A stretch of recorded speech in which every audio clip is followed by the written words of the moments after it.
हम ये जानना चाहेंगे कि क्योंकि राहुल गांधी ने जो कल प्रूफ दिया है वो बहुत ज्यादा कठोर प्रूफ है, SIR को रद्द करना इसका मतलब ये है कि वोटिंग के टाइम पे फर्जीवाड़ा किया जा सकता है। मैं हूं यासर मलिक। देखा ना, वीरू टंकी पे चढ़ा हुआ है, कह रहा बसंती मुझे चाहिए। यानी चोर के दाढ़ी में तिनका नहीं है, पूरी खेल चोरी की चल रही है, ये पूरा देश देख रहा है। और आप देख रहे हैं अपना YouTube चैनल YS3 न्यूज। लगातार मत बोलिए। क्यों कर रहे हैं? बात बताइए। चीजों को 45 दिन में ही जो वीडियो रिकॉर्डिंग हटाई जा रही है उसके पीछे वजह क्या है, ये क्यों किया गया है? देखिए,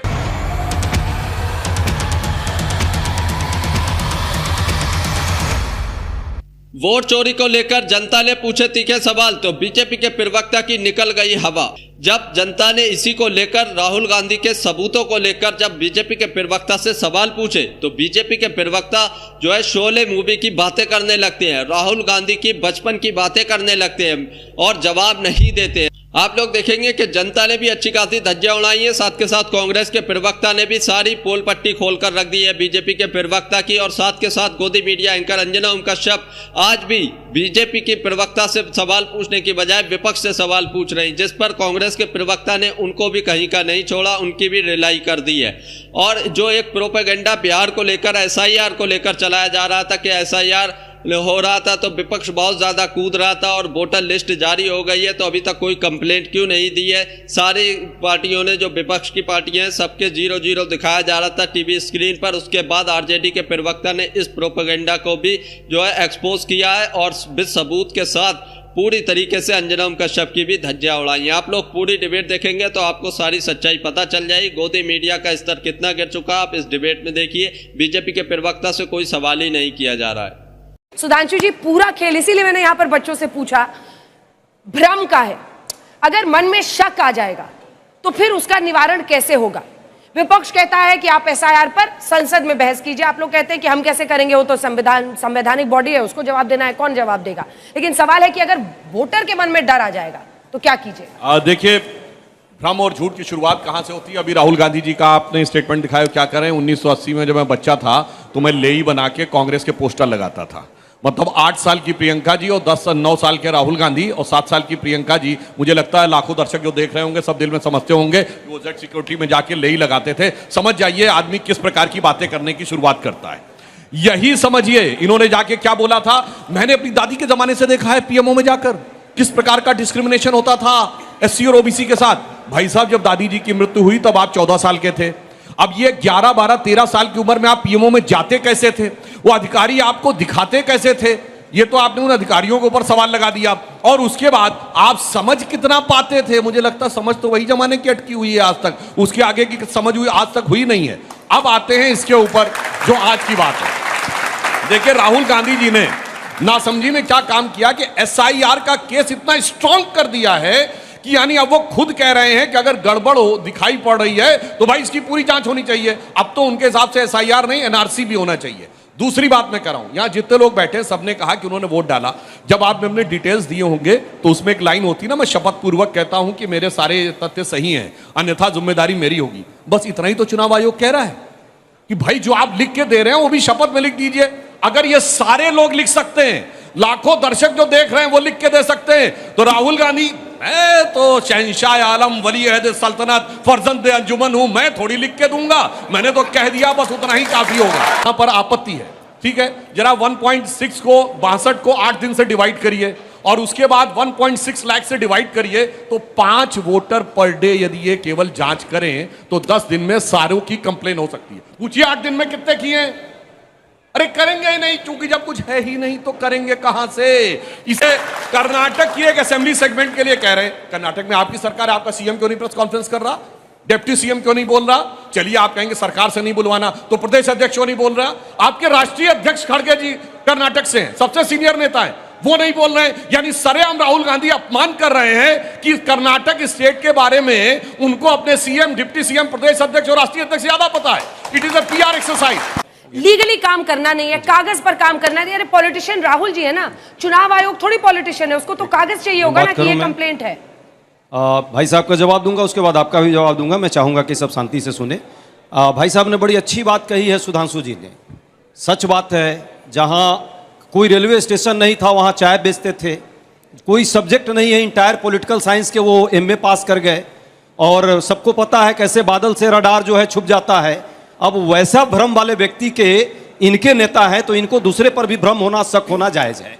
मैं शक का कोई समाधान नहीं होता, शक इसी तरह करने वाले लोग हैं। एसआईआर की बात इन्होंने की है, सबको पता है एसआईआर में वहाँ जिस तरह से 65 लाख लोगों का वोट काटने का काम, विपक्षी पार्टियों का वोट कटवा चुनाव आयोग लगातार लगा हुआ है वोटबंदी करने में। वो एक्चुअली है क्या, चुनाव आयोग से बड़ा साठगांठ है, बड़ा प्रेम है। इसलिए जब भी चुनाव आयोग पर कोई बात हम करेंगे तो भाजपा के लोग आए बाएं साएं टाएं बोलना शुरू कर देंगे और कुछ का कुछ तर्क का कुतर्क देंगे। अरे भाई, चुनाव आयोग सबका है, पॉलिटिकल पार्टी भाजपा भी है, उसको भी चुनाव लड़ना है, वो क्यों इतना उसको डिफेंड करने में लग जा रही है। हम ये पूछना चाहते हैं, इस देश के लोग जानना चाहते हैं, चुनाव निष्पक्ष होगा, पारदर्शी होगा तो लोकतंत्र के लिए अच्छा होगा या बुरा होगा। हम तो चाहते हैं कि लोकतंत्र मजबूत हो, इस देश में संविधान से शासन की व्यवस्था जो बनाई गई है वो चले। लोकसभा में जब बात आएगी, चर्चा की, इतने समय से लोकसभा बार बार डिस्टर्ब हो रही है, चर्चा नहीं होगी। क्या उदाहरण दे रहे हैं, आज तक कोई चुनाव आयोग पर चर्चा नहीं हुई।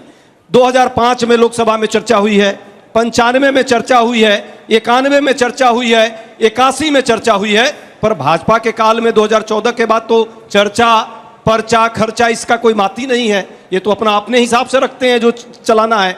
बात कर रहे हैं हलफनामा की, अब इस पर भी बहुत महत्वपूर्ण बात है। चुनाव आयोग को ये सबूत के साथ अभी तक बोलते थे आप सबूत दीजिए, सबूत दीजिए, सबूत दीजिए। हमारे नेता ने 6 महीना की मेहनत से सबूत लाया, चुनाव आयोग की फर्जीगिरी की पूरी पोल खोल दी सरेआम। कौन है?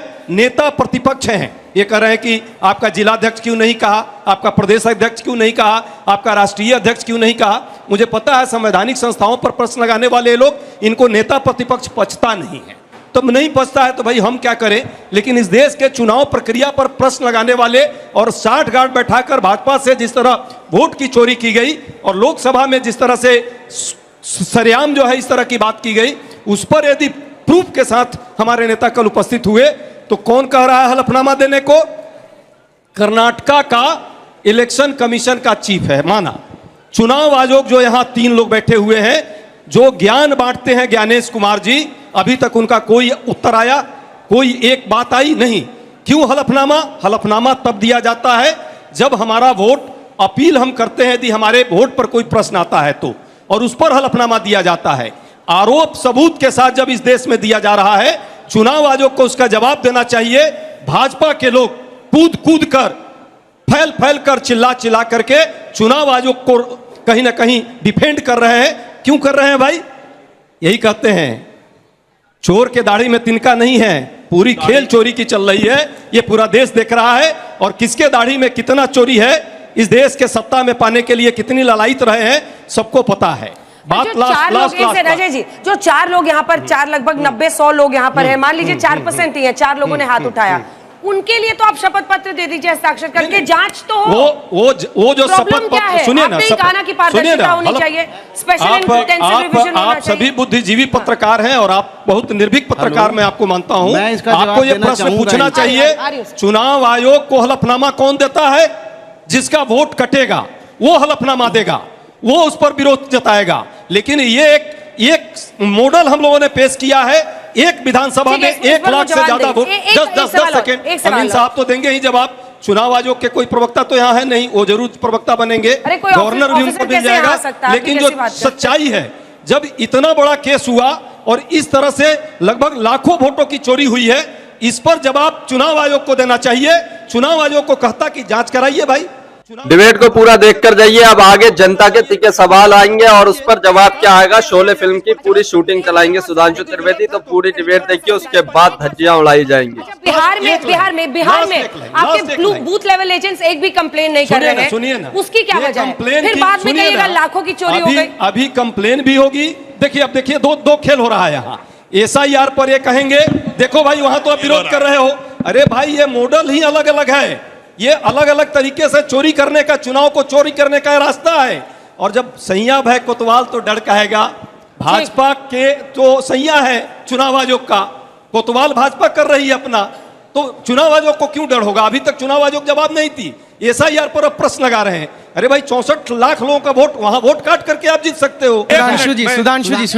सुधांशु जी, क्योंकि मैं और अंजना मैम दोनों बिहार से हैं और चुनाव सर पे है, हम ये जानना चाहेंगे कि क्योंकि राहुल गांधी ने जो कल प्रूफ दिया है वो बहुत ज्यादा कठोर प्रूफ है, तो क्या आने वाले चुनाव में जैसे 2024 में संविधान का मुद्दा लेके उन्होंने बैकफुट किया था, तो क्या आपको लगता है कि इसे नेशनल मूवमेंट बनाएंगे वो, और इस आपको राहुल जी की स्ट्रैटेजी ये बताएंगे, तुम्हारा भी नहीं, कठोर प्रूफ है। किस किस को दी है भाई? वो 1 लाख की सूची किसको जारी की मुझे बताएं तो भाई। मीडिया को दी है, पब्लिक को दी है, सांसदों को दी है, आप लोगों को दी है, कुछ ही नहीं, हवा में आए बोले और चल दिए। SIR को रद्द करना, इसका मतलब किसी राजनीतिक दल की रणनीति बताया जा रहा है। इसका मतलब यह है कि वोटिंग के टाइम पे फर्जीवाड़ा किया जा सकता है। और किसी को नहीं? चलिए ठीक है, एक छोटा सा कमेंट, एक खबर आ रही है, अपने दर्शकों को जरा बता दें। एक सेकंड सर, एक खबर आ गई है। तो इलेक्शन कमीशन ने कहा है, मैं एक बात कहना चाहता हूं, जो कुछ हो रहा है उसके लिए। शोले फिल्म आप सबने देखी है? शोले फिल्म में जैसे आपने देखा ना, वीरू टंकी पे चढ़ा हुआ है, कह रहा बसंती मुझे चाहिए, यानी सत्ता वो मिल नहीं रही है। मौसी यानी जनता, मौसी का पता नहीं है, मगर वो शराब मर जाऊंगा, ये हो जाऊंगा, वो हो जाऊंगा। तो उसका दोस्त जो है ना, यानी कांग्रेसी अंदर से कह रहे हैं जब सत्ता का खुमार उतर जाएगा ये भी नीचे आ जाए। अंजना जी, फर्जी ID कार्ड किसका था पहले बताइए। मैं सब बताऊंगा अभी यहाँ पे। चुनाव आयोग मांग जिस रहा है। तरीके से पहले बोल रहा है दीजिए फर्जी ID कार्ड। जिस हो गया, अब जिस तरीके से SIR के ऊपर हम लोगों ने सारी डाटा मांगा, बूथ वाइज हमें डाटा दीजिए, बूथ वाइज जब तक डाटा नहीं दीजिएगा तो कंप्लेनेंट इतना आसानी नहीं है। उसके बावजूद भी मैं कह रहा हूँ ये इलेक्शन कमीशन के रिसीविंग है। हमारे 500, हमारी जो पार्टी को आप 0 दिखा रहे हैं, कल हमने 500 के आसपास जो है कंप्लेन किया है, अपलोड नहीं किया उन्होंने। अब उनकी एक कंप्लेन दिखाइए, क्योंकि आज का उन्होंने डेटा 0 दिया, ऑन रिकॉर्ड दिखाइए, मंगवा लीजिए, अभी 40 मिनट शो चलेगा। अरे हम कंप्लेन अभी दिखा रहे हैं आपको, ये कांटी का कंप्लेन है। ये देखिए हमारी पार्टी ने नंबरिंग के साथ, आप देखिए लगभग 500 के आसपास, लगभग 500 के आसपास कंप्लेन किया हुआ है। वो अपडेट करेंगे, अभी तक अपडेट नहीं किया, पहली बात। दूसरी बात देखिए अंजना जी, लगातार हमारे नेता के ऊपर आप क्वेश्चन कर रहे हैं।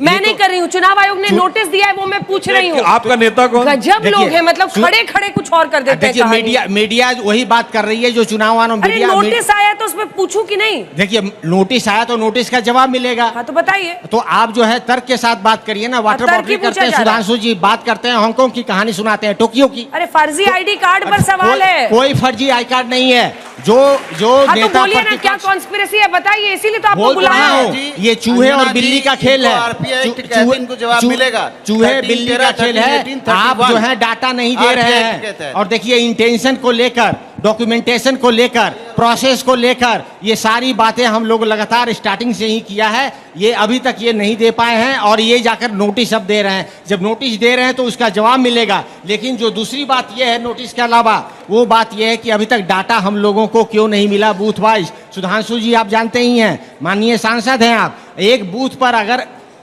500 अगर बूथ है, वहां पर एक असेंबली में 500 बूथ है, तो 500 बूथ में हो सकता है कि राष्ट्रीय जनता दल 100 बूथ पे 90% वोट ला रही है, 80% वोट ला रही है, 70, और कुछ ऐसे बूथ होंगे 50-60 जहां पे हम 20-30% वोट ला रहे हैं। तो जब तक हमें बूथ वाइज डाटा नहीं मिलेगा, हम बताना बहुत मुश्किल है कि वोट जो है आपने काटा है। और अनेकों, देखिए न्यूज़पेपर में भी आ रहा है, आपके बेगूसराय के डिस्ट्रिक्ट मजिस्ट्रेट ने माना है, अमीन साहब, बेगूसराय के डिस्ट्रिक्ट मजिस्ट्रेट ने माना है कि विधानसभा सुधांशु जी देखिए, गृह मंत्री अमित शाह जी ने भी लिखा है, एक सेकंड, गृह मंत्री ने भी लिखा है कि आप लोग, राहुल जी को उन्होंने एड्रेस करके लिखा है कि चुनाव में गड़बड़ी, शुद्धिकरण इससे पहले भी हुआ है, आप लोग चुनाव हारने वाले हैं, इसलिए अभी से बहाना बना रहे हैं। लेकिन आरजेडी तो सबसे बड़ी पार्टी है पिछले चुनावों की बिहार की। देखिए अभी जो कहा गया, कुल मिला के क्या संख्या बोली गई, बड़ी मुद्दत के बाद अरमानों की कलियां मुस्कुराई हैं, तो 500 बोले 62 लाख में, जरा डिवाइड करिए 562 लाख से 0.0008%, वो भी एक भी अपलोडेड नहीं है। मतलब जो अधिकतम बोल पाए वो दशमलव के बाद 408%। अरे भैया उससे ज्यादा 1-2% तो मार्जिन ऑफ एरर होती है किसी तरह के काम में। दूसरी बात मैं कहना चाहता हूं, जानते हैं ये समस्या ये नहीं है। समस्या क्या है कि 2024 के चुनाव ने बहुत कुछ अलग दिखाया। आज से पहले लोकसभा के जब चुनाव होते थे तो एक ही पार्टी के कार्यालय में मिठाइयां बंटती थी और पटाखे फूटते थे, और दूसरे के यहाँ सन्नाटा छाया रहता था, मातमी माहौल रहता था। पर 24 में आपने देखा होगा पहली बार दोनों पार्टियों के कार्यालय में पटाखे छूट रहे थे और मिठाई हो रही थी। क्यों? हम तो तीसरी बार एनडीए के साथ स्पष्ट बहुमत पाए, मगर भाजपा 240 पे रह गई। तो हम तो सरकार बनने पे कर रहे थे, मगर वो जो यूं यूं यूं यूं कर रहे थे, थर्ड डिजिट में 3 अटेम्प्ट में टच ना कर पाने के बाद वो किस खुशी में थे? आपको पता किस खुशी में थे? उनको लग रहा था गठबंधन सरकार तो मोदी जी चला नहीं पाएंगे। उन्होंने तो कभी गठबंधन सरकार चलाई नहीं, हम निपटा देंगे 2-4 महीने में। अब जब लगा 1 साल पूरा हो गया, अब जिस ढंग से नीतीश कुमार जी और पासवान जी, हमारे चंद्रबाबू नायडू जी और सारे हमारे सहयोगी खड़े रहे, जब देखा एनडीए में एका है, तो फिर क्या करें? ऐसे घबराए कि उन्होंने कहा अब चुनाव आयोग के ऊपर आप आरोप लगाना शुरू करो। और मैं कहना चाहता हूं, जब से चुनाव की प्रक्रिया ट्रांसपेरेंट हुई है, जब से मतपेटियां लुटनी बंद हुई, इन्हें बहुमत मिलना बंद हो गया। बड़े मंत्री अमित शाह, सवाल तो सुन लीजिए साहब। गृह मंत्री कह रहे हैं कि आप लोग चुनाव हारने वाले हैं, इसीलिए अभी से ही बहाना ढूंढ रहे हैं, जनता को बहाना बता रहे हैं। देखिए भाई साहब ने अभी बोला औरों की ख्यालात की लेते हैं तलाशी और अपने गिरेबान में झांका नहीं जाता। मित्रों, इस अब की बार 400 पार। क्या हुआ भाई? 240 पर आए और बैसाखियों के सहारे आप सरकार चला रहे हैं। सबको पता है इस एसआईआर और इस चुनाव प्रक्रिया पर जो है चंद्रबाबू नायडू इनके जो सहयोगी हैं वो प्रश्न लगा रहे हैं, उनकी भी नहीं सुन रहे हो। जेडीयू के सांसद ने अभी प्रश्न लगाया एसआईआर को लेकर बिहार में, उस पर भी आपको प्रश्न लगाने पर उसका भी जवाब नहीं दे पा रहे हो। और यहाँ पे गोल मटोल खेला, ये खेला करने का प्रयास जरूर है अमित शाह जी का, सबको पता है। चुनाव आयोग से बड़ा जो है वोट चोर का काम कोई कर रहा है तो पूरा देश देख रहा है तिगड़म लगा के। मैं कहता हूं यंत्र तंत्र षड्यंत्र, देश के लोकतंत्र को लूटने का एक नया है ये मंत्र, लेकिन देश की जनता समझदार है। जिस लोकतंत्र की स्थापना के लिए 100 साल हम लोग लड़े और लड़ करके आजादी लाई है, लोकतंत्र स्थापित किया है, इस देश के हमारे जो स्वतंत्रता सेनानी है अपनी जान दिया, वो इस लोकतंत्र को इस तरह इनके हाथों का खिलौना नहीं बनने देंगे। हम सब अपने मताधिकार के अधिकार के लिए लड़ेंगे। इस देश की जनता देखिएगा आने वाले समय में जो ये चुनाव चोरी का एक नया तंत्र इन्होंने पैदा किया है, चुनाव आयोग से मुख्य न्यायाधीश पर से प्रश्न लगाने का काम, मुख्य न्यायाधीश पर इनको भरोसा नहीं, उनको हटा दिया। अमित शाह जी पर ही तो भरोसा है। अमित शाह जी मेंबर बन गए चुनाव आयोग के सिलेक्शन के कमेटी का और मुख्य चुनाव आयोग को बाहर कर दिया, ये इनका भरोसा है। सीसीटीवी फुटेज पर कानून बना दिया कि 45 दिन के अंदर उसको खत्म कर दो। भाई जब इतनी ईमानदारी है तो क्यों कर रहे हो? डिजिटल डाटा हम मांग रहे हैं, आज तो डिजिटल का जमाना है, इंडिया भी डिजिटल हो गई, फिर आपको डिजिटल डेटा देने में क्या दिक्कत हो रही है? ये समझ में आ रहा है कि चोरी बड़ी है और चोरी पकड़ी न जाए, इसलिए ये भाजपा के लोग साठ गांठ बैठाकर चुनाव आयोग को सिर्फ कहीं ना कहीं उसको चाहते हैं कि बचाएं, लेकिन सब लोग समझ रहे हैं अब आप बचने वाले नहीं हैं। जनता आज न कल जागरूकता जनता के बीच है, जिसकी वोट की चोरी होगी वो लोकतंत्र पर प्रहार होने नहीं देगा, वो आएगा और इस चुनाव में भी आपको दिखेगा। प्रधानमंत्री जी जो बने हैं 240 सीट भी नहीं आती यदि ये चोरी नहीं हो गया। जब भी कोई पार्लियामेंट या असेंबली का चुनाव होता है, सबको पता है प्रिसाइडिंग ऑफिसर शाम को हर पोलिंग एजेंट को, हर पार्टी के पोलिंग एजेंट को साइन करके अपना डाटा कंप्लीट करके दे देता है। उसके बावजूद भी इन लोगों को डाटा चाहिए होता है, जो कि उसी दिन उसी समय मिलता है हर पार्टी को। फिर भी ऑब्जेक्शन क्यों डिलीट कर रहे हैं? कैमरा का रिकॉर्ड्स क्यों डिलीट कर रहे हैं? नहीं, कैमरे का रिकॉर्ड जो है वो सिस्टम है उसका 45 दिन, उस 45 दिन उसके बाद डिलीट होगा, उससे पहले नहीं होगा डिलीट। लेकिन इन लोगों को आदत है सिर्फ झूठ बोलने की, 6 महीने 45 दिन हर चीज अवेलेबल है। 6 महीने था हमारा तो डाटा या नहीं? आप थे जब चीफ इलेक्शन, आप इलेक्शन में थे, कितने दिन था जरा बताइए देश के जनता को। झूठ मत बोलिए यहाँ भाजपा की दलाली मत कीजिए, सच्चाई बात बताइए, चीजों को कंफ्यूज न करिए प्लीज। देखिए सुनिए, क्यों आप 45 दिन मैंने अभी इलेक्शन पिटीशन की बात की थी, इलेक्शन पिटीशन 45 दिन के अंदर फाइल कर सकते हैं। क्यों? इसी तरह डाटा की लिमिटेशन है, हर चीज की लिमिटेशन होती है।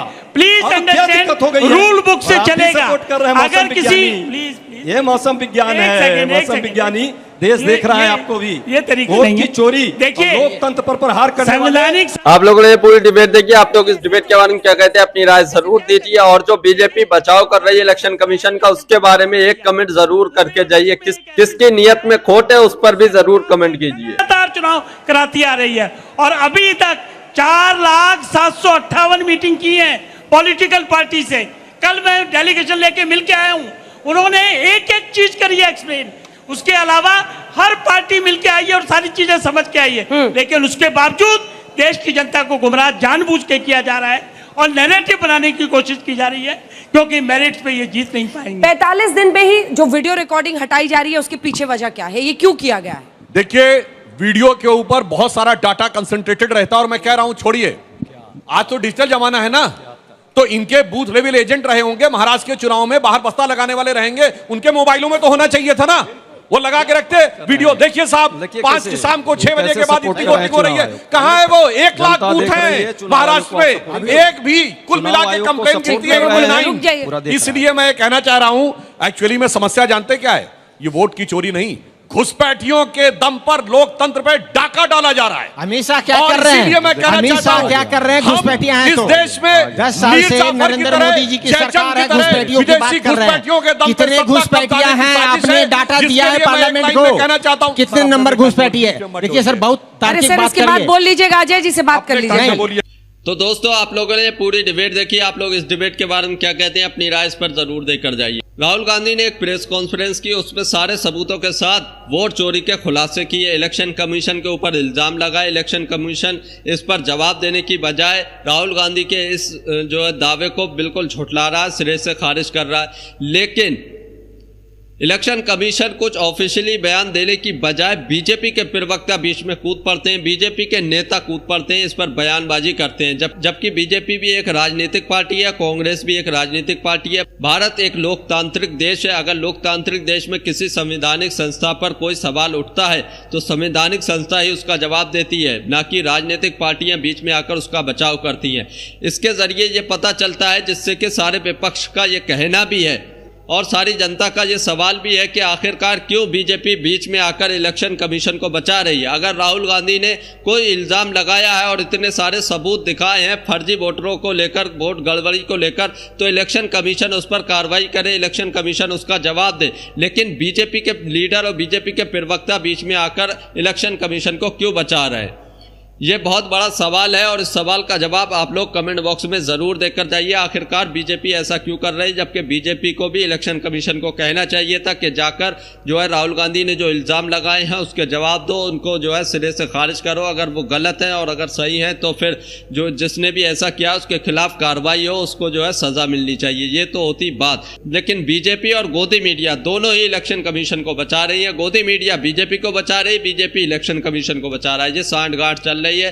तो आप लोग इसके बारे में क्या कहते हैं जरूर बता कर जाइए। और ये भी बता कर जाइए कि राहुल गांधी ने जो इलेक्शन कमीशन के ऊपर वोट चोरी के इल्ज़ाम लगाए, जो फर्जीवाड़े के इल्ज़ाम लगाए, भारत में वोट चोरी को लेकर जो खुलासे किए हैं, उसके बारे में क्या कहते हैं? क्या राहुल गांधी के इल्ज़ाम सही हैं? क्या इलेक्शन कमीशन को इस पर ऑफिशियली आकर जवाब देना चाहिए एक एक तर्क के साथ? जैसा एक एक मतलब इल्ज़ाम लगाया गया वैसे ही एक एक करके सबको जो है सिरे से खारिज करना चाहिए विद सबूत के, अगर वो गलत हैं तो इस पर भी ज़रूर बताकर जाइए कि इलेक्शन कमीशन को ऐसा आकर जो है जवाब देने चाहिए। अगर आप भी गोदी मीडिया का विरोध करते हैं तो हमारे चैनल YS3 न्यूज़ को भी सब्सक्राइब कीजिए। और आज की डिबेट का बेस्ट प्रवक्ता कौन था? कांग्रेस के प्रवक्ता थे या फिर बीजेपी के प्रवक्ता थे? एक कमेंट इस पर भी ज़रूर करके जाइए। किसने अपनी बात तर्कों के साथ सही तरीके से जनता को समझाई, आपको समझाई? तो इस पर कमेंट ज़रूर कीजिए।